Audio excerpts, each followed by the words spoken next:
नमस्कार सर। नमस्ते सर। तो बेसिकली ये हमारे मित्र हैं हिमांशु मौर्य जी। इन्होंने अभी हाल ही में यूपीएससी सीएपीएफ 197 रैंक इन्होंने हासिल किया है। तो सबसे पहले हम इनको बधाई देना चाहते हैं कि इन्होंने इतनी शानदार रैंक लाई और हमारे बीच में ये आए हुए हैं बच्चों को मोटिवेट करने के लिए। तो नमस्ते सर। नमस्ते सर, थैंक यू सर। तो आपकी जर्नी कैसी रही? कैसे बताएँगे बच्चों को कि क्या करना चाहिए बच्चों को? सर मेरी जर्नी सर 2020 से स्टार्ट हुई। मैंने 2020 में अपनी 12वीं क्लास पास की थी आर्मी पब्लिक स्कूल से। फिर मैंने वहाँ से एनडीए के अटेम्प्ट्स दिए, तो वो 2021 तक चले और मुझे वहाँ पे हर बार एसएसबी में मैं फ़ेल हो रहा था। तो उसके बाद फिर मैंने सीडीएस की तैयारी की। मैंने सोचा यहाँ नहीं हुआ तो चलो सीडीएस से आर्मी में चले आएँगे। तो वहाँ पे भी मेरा नहीं हुआ। तो फाइनली 2023 में मेरी ग्रेजुएशन कंप्लीट हुई। तो मैंने सोचा अब सीडीएस में बार-बार लगा रहूँगा तो कुछ होगा नहीं, तो मुझे आगे बढ़ना चाहिए जीवन में। तो फिर मैंने सीएपीएफ को भी देखा कि ये भी एक एग्ज़ाम है। तो फिर मैंने सीएपीएफ के एग्ज़ाम की 2023 से प्रिपरेशन स्टार्ट की और सीएपीएफ 2024 का जो एग्ज़ाम अगस्त में हुआ था, मैंने उसकी बढ़िया प्रिपरेशन की 23 से और उसके बाद फाइनली मैंने निकाला एग्ज़ाम। फिर रिटन, फिज़िकल, मेडिकल सब क्लियर किया। फिर मैंने इंटरव्यू दिया और फाइनली मेरी रैंक 197 आ गई है, ऑल इंडिया रैंक। तो बेसिकली आप बच्चों को कैसे बताना चाहेंगे कि कैसे-कैसे चैलेंजेस आते हैं रास्ते में? पहले तो मैं सभी को यही बताना चाहूँगा कि चैलेंजेस जो हैं बहुत सारे आते हैं, लेकिन ये आप पे डिपेंड करता है कि आपके अंदर सेल्फ डिटर्मिनेशन कितना है, आपके अंदर खुद का कॉन्फिडेंस कितना है। जैसा मैंने बताया कि मेरी अभी 2020 में ही मेरी एसएसबी आ गई थी और वो मेरा क्लियर नहीं हुआ और ये जर्नी मेरे साथ अप्रॉक्सिमेटली 3 साल तक रही, 4 साल तक 2020, 21, 22 और 23 मैं एसएसबी दिए जा रहा हूँ, कुछ हो नहीं रहा है और एक टाइम ऐसा भी आता है कि पेरेंट्स कह रहे हैं कि बेटा तू जा तो रहा है, पैसे-वैसे खर्च कर रहा है, तू ऐसे ही चले जा रहा है। मुझे भी लगता था यार ये कर क्या रहा हूँ मैं? तो फिर मैं सर जैसा ट्यूशन पढ़ाते हैं, तो सर से मैंने बात की, सर मुझे भी ट्यूशन दिलवाइए। तो सर मैं तो उस टाइम पीरियड से 2023 से मैंने ट्यूशन पढ़ाना स्टार्ट किया सर की हेल्प से और उसके बाद फिर मैंने अपने पैसे मेरे जब लगने लगे तो मुझे लगा यार पेरेंट्स के तो बहुत लगे मेरे ऊपर। तो फिर मुझे लगा अब मुझे रुकना चाहिए एसएसबी से और मुझे सीएपीएफ की तरफ ध्यान देना चाहिए और एक बार में एग्ज़ाम क्लियर करना चाहिए। तो फिर वही है, एग्ज़ाम फिर क्लियर हुआ। तो जैसा आपने बताया बहुत बढ़िया चीज़ है। तो बीच-बीच में क्या होता है कि हम लोगों के साथ क्या है या जितनी भी लोग हैं जो यूथ है वो फेलियर से घबरा जाते हैं। तो उनके लिए क्या आप सजेशन करेंगे कि कैसे वो इन चीज़ों को टैकल करें? मेरा मानना फेलियर्स तो हमेशा ही आते हैं, ये आपके ऊपर है कि आप इससे आगे बढ़ना चाहेंगे या रुक जाना चाहेंगे। जैसे कि मैंने कहा मेरी एसएसबी अभी क्लियर नहीं हुई थी, तो इस टाइम पीरियड में मेरी लाइफ में जब फेलियर्स था, तो मैं अपने पेरेंट्स के पास गया, मैं उनसे बातें-वातें करता था, उनके साथ टाइम स्पेंड करता था। फिर मैंने अपने कुछ और मित्र बनाए और फिर उनके साथ मैं क्रिकेट खेलता था। फिर मैंने सर आपसे ही कॉन्टैक्ट किया और आपसे मैं अपनी बातें बताता कि सर ये सब बड़ी बेकार चीज़ें हो रही हैं, लाइफ में कुछ हो नहीं रहा है। तो मेरा ये मानना है कि आप जो है अपने आस-पास जितने लोग हैं, आप उनको अपनी प्रॉब्लम बताइए, जैसे कि पेरेंट्स हो गए, थोड़े फ्रेंड्स हो गए और जो क्लोज़ फ्रेंड्स हैं जैसे कि आप हैं। तो ये क्या होता है, आप जब शेयर करते हैं अपनी प्रॉब्लम तो कहीं न कहीं उसका सॉल्यूशन आता है। अगर आप अपने तक लेके रखेंगे, नहीं मैं अपनी प्रॉब्लम किसी से नहीं कहूँगा, सब कुछ अपने तक रखूँगा, तो उससे होगा यही कि आप एक इको चेंबर में बंद हो जाएँगे, आप अपने सराउंडिंग में। आपको हमेशा यही रहेगा यार फेलियर्स, फेलियर्स, फेलियर्स। लेकिन जब आप बाहर जाते हैं, हम अपने अच्छे दोस्त, अपने माता-पिता को बताते हैं, भाई-बहन को बताते हैं, आप जैसे मित्र को बताते हैं, तो वो हमें मोटिवेट करते हैं, नहीं भई कोई बात नहीं, फेलियर ही तो हुआ है, तुम्हारे लिए पूरा जीवन है, तुम अच्छा कर सकते हो और मेरे दोस्त, मेरे पेरेंट्स और आपकी वजह से मैं फाइनली यहाँ बैठा हूँ। ये तो आपका बड़प्पन है, हम हमारा सही मतलब इतना धन्यवाद देने के लिए। लेकिन हमारे मन में एक क्वेश्चन अभी भी है कि जैसे बच्चे काम कर रहे हैं, जैसे बच्चे पढ़ रहे हैं, तो क्या वो अपनी 100% एफिशिएंसी दे रहे हैं अपने एग्ज़ाम में? ये बहुत बड़ा चैलेंज है। ये सवाल बहुत ही अच्छा किया है आपने कि क्या मैं 100% दे रहा हूँ? ये सबको पता रहता है कि मैं 100% दे रहा हूँ या नहीं दे रहा हूँ। जैसे मेरी जर्नी जब मैंने देखा कि 2023 से 24 के लिए मुझे सीएपीएफ के लिए प्रिपरेशन करना है, तो मुझे ये दिख गया था कि ये तो टफ होने वाला है। सीडीएस जैसा एग्ज़ाम नहीं है, एनडीए वाला एग्ज़ाम नहीं है। यहाँ रिटन भी है और इसके साथ-साथ इसके क्वेश्चन्स टोटली डिफरेंट है।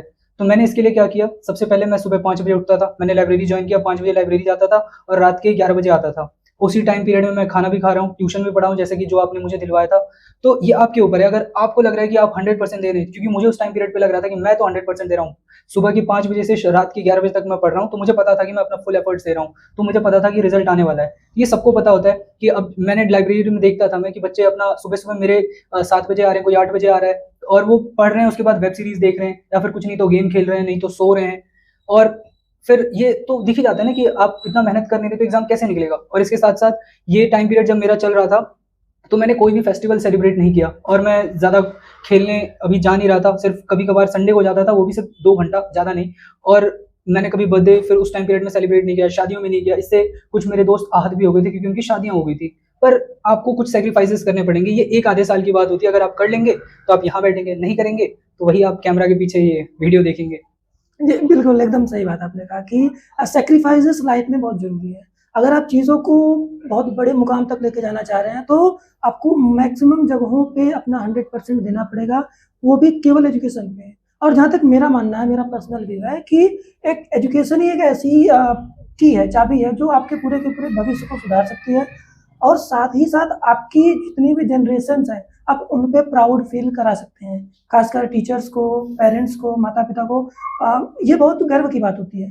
तो जहाँ तक मेरा मानना है सर, एक क्वेश्चन मेरे मन में हमेशा रहता है कि आज का जो समय है, सब ऑनलाइन पे जा रहा है। लेकिन जो बच्चे हैं मिसगाइडेड ऐसा महसूस किए जा रहे हैं, ठगे हुए महसूस करते हैं कि वो ये नहीं समझ पा रहे हैं कि क्या पढ़ें, क्या ना पढ़ें? ये दुविधा को कैसे दूर किया जाए? सर, मेरा मानना है इस दुविधा का सॉल्यूशन है, आपको यूट्यूब पे आपको हमेशा टॉपर्स मिलेंगे, आपको टॉपर्स गाइड करेंगे। अब ये मैंने देखा यूथ की प्रॉब्लम है, अभी जैसे मैं भी बहुत सारे यूथ से जुड़ा हूँ, मैं उन्हें बताता हूँ क्या-क्या स्ट्रैटेजी है, कैसे-कैसे करना है, कैसे प्रिपेयर करना है। अब मैंने उनमें ये देखा है कि जब भी मैं उनसे बात करता हूँ, मैं उनसे पूछता हूँ, आप किसी और के पास भी गए थे? तो उनका ज़्यादातर का आंसर यही रहता है कि हाँ, मैं गया था। मैंने यूट्यूब पे इन सर का वीडियो देखा, इन सर का वीडियो देखा, लेकिन मैं कन्फ्यूज़ हो गया हूँ। मेरा ये मानना है कि अगर आप जैसे दुकान पे जाएँगे और आप 10 दुकान पे जाएँगे, 10-10 किस्म के जूते देखेंगे अपने लिए, तो आप ऑब्वियसली कन्फ्यूज़ होंगे और आपको समझ नहीं आएगा आपको क्या लेना है। तो मेरा यही मानना है अगर कोई टॉपर है, आप बस उसकी वीडियो देखो और बस एक वीडियो देखो और खत्म करो। उन्होंने जो स्ट्रैटेजी बताई है, जैसे बताई है, जैसे-जैसे करना है, आप उसको फॉलो करिए। 10 के पास जाएँगे, 10 रास्ते आएँगे, फिर आप कन्फ्यूज़ होंगे। तो यही है कि एक के पास जाइए और एक की स्ट्रैटेजी को फॉलो करिए बस और कुछ नहीं।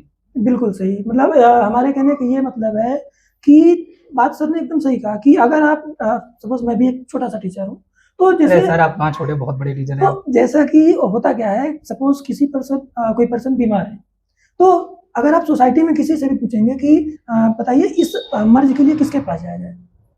तो सबके पास अपना ओपिनियन है। कोई कहता है आप एलोपैथी पे जा सकते हैं, कोई कहता है आयुर्वेद पे जा सकते हैं, कोई कहता है आप नेचुरल हीलिंग्स पे जा सकते हैं। तो सबके अपने-अपने ओपिनियन्स हैं, सबके अपने-अपने अ, विचार हैं। तो बेसिकली हमें क्या करना चाहिए कि हमें किस पे ज़्यादा हमारा रुझान जा रहा है, means what we are focusing, we must follow that path. तो अगर हम वो चीज़ों को करेंगे तो डेफ़िनिटली हम सक्सेस होंगे।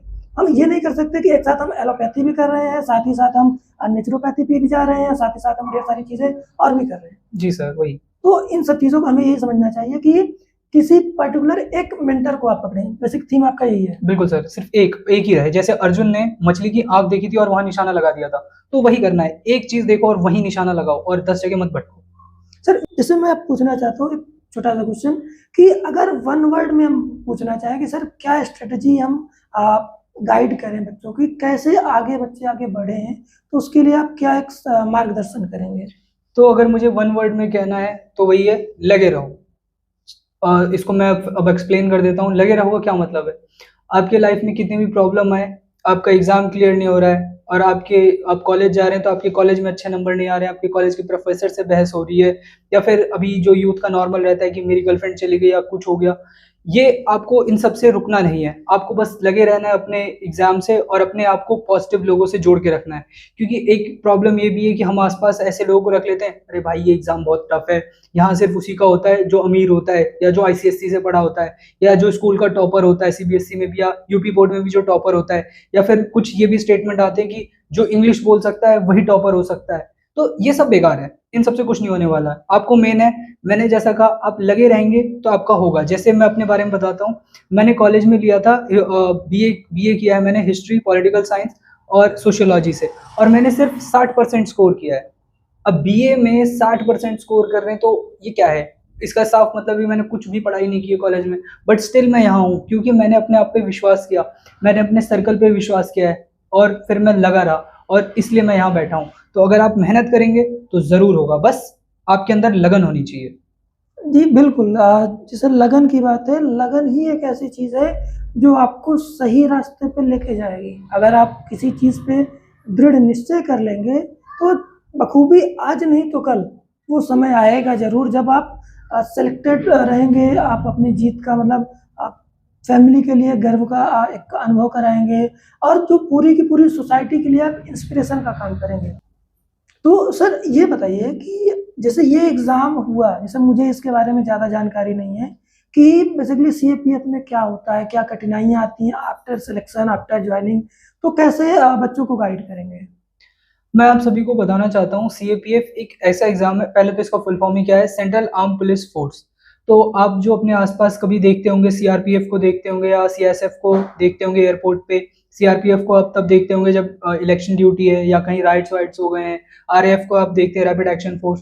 तो ये यही ब्रांच है। और जो हमारा जो एग्जाम है सीएपीएफ एसी का, आप इससे डायरेक्ट असिस्टेंट कमांडेंट बनते हैं, जो कि ग्रेड ए ऑफिसर है। और आपकी जो रैंक जो हमें मिलेगी वो असिस्टेंट कमांडेंट की होगी, जो कि इक्विवेलेंट टू कैप्टन होगी इंडियन आर्मी के, और डीएसपी होगी आईपीएस के। सो ये बनने के बाद आपकी लाइफ पूरी ट्रांसफॉर्म होगी। आपको 135 मैन को लीड करने का मौका मिलेगा, आपको गन्स चलाने का मौका मिलेगा, आप रोज रनिंग करेंगे, आप हमेशा फिट रहेंगे, आपको पहाड़ों में भेजा जाएगा और आप नए-नए लोगों से मिलेंगे, नए-नए दोस्त बनाएँगे, नए आपको हर 3 साल में आपकी नई जगह पोस्टिंग होगी, आपको नया खाने को मिलेगा, नए लोगों से मिलने का मौका मिलेगा। इसके अलावा आपको अगर सब सही रहा तो आप देश के बाहर भी जा सकते हैं यूनाइटेड नेशन को रिप्रेज़ेंट करने। और इसके अलावा जैसे सीआरपीएफ में जॉइन करने वाला हूँ, तो इसमें एक कमांडो फ़ोर्स है जिसका नाम है कोबरा बटालियन फ़ोर्स। तो जिसको भी अपने जीवन में कुछ एडवेंचरस करना है, तो सीआरपीएफ में आ सकता है और पूरा एक्सप्लोर कर सकता है। सीआरपीएफ की बात नहीं है, अदर फोर्सेस भी हैं, जैसे कि इसमें 5 फोर्सेस हैं, सीआईएसएफ है, सीआरपीएफ है, आईटीबीपी है, बीएसएफ है और एसएसबी है। आप कोई भी जॉइन कर सकते हैं, लेकिन हालाँकि मैं सीआरपीएफ की तरफ ज़्यादा मोटिवेटेड हूँ, तो मैं बता सबके बारे में सकता हूँ, बट सीआरपीएफ मुझे पसंद है, तो मैंने ज़्यादातर जो पॉइंट्स बताए वो सीआरपीएफ के, और सारे इक्विवेलेंट उनके सारे फोर्सेस के, बट सीआरपीएफ के मोस्ट ऑफ देम है।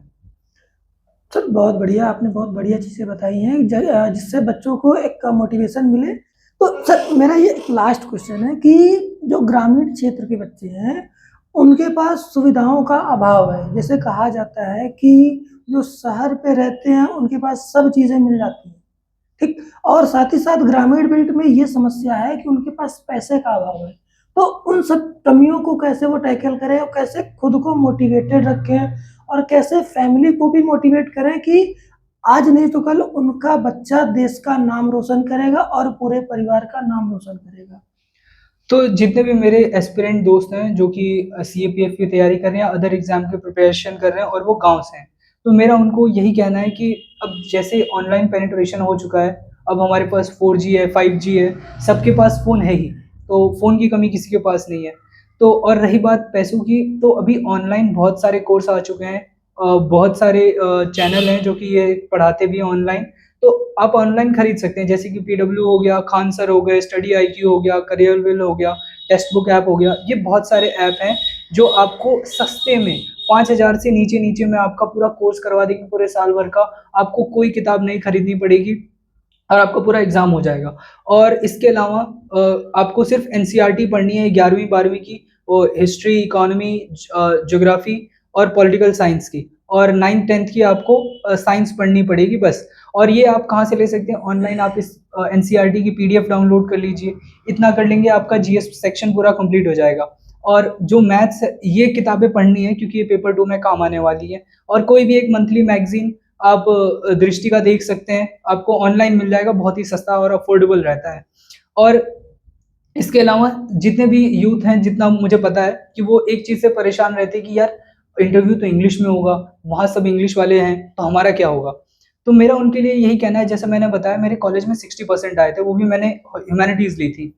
उसके बाद भी मेरे 60% आए, तो इसीलिए मेरी इंग्लिश हमेशा से ही खराब थी। बट मैंने इसके लिए क्या किया, मैंने इंग्लिश में वेब सीरीज़ देखना स्टार्ट किया, मैं इंग्लिश गाने सुनने लगा, और इसके साथ-साथ मैंने अपना एक मित्र ढूँढा जो कि जिसका नाम है कृष्णा, और उसके साथ मैं इंग्लिश में हमेशा बातें करता था, रोज़ आधा घंटा निकालता था, उससे बात करता था। इसके अलावा मेरे घर में छोटा-सा शीशा है, मैं उसके सामने खड़े होके कोई न कोई एक टॉपिक लेता था और इंग्लिश में मैं उससे बात करता था, अपने आप से ही। तो इससे मेरी इंग्लिश जो है स्पीकिंग स्किल बिल्कुल इम्प्रूव हुई है। अगर मेरी हो सकती है, तो आपकी भी हो सकती है।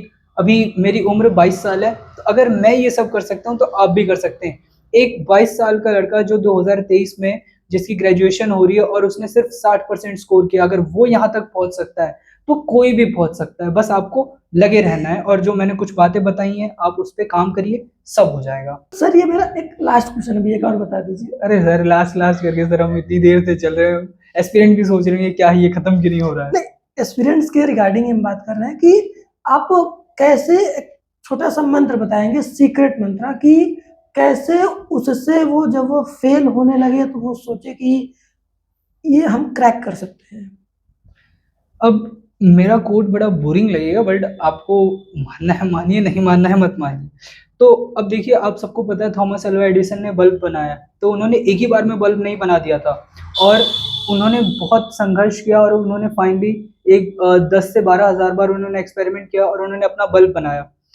तो आपको ये सोचना है, अगर वो नहीं रुके तो हम क्यों रुके। और इसके अलावा एक बार आपका एग्जाम क्लियर हो जाएगा तो आपकी पूरी लाइफ चेंज हो जाएगी। जैसे कि सीएपीएफ का एग्जाम अभी अगर ये जैसे जिसका क्लियर होता है, जिसकी रैंक आ जाती है, जो अकेडमी चले जाता है, उसके लिए ये होगी, सबसे पहले जो मैं बता देता हूँ, आपकी सैलरी 1 लाख होगी पर मंथ।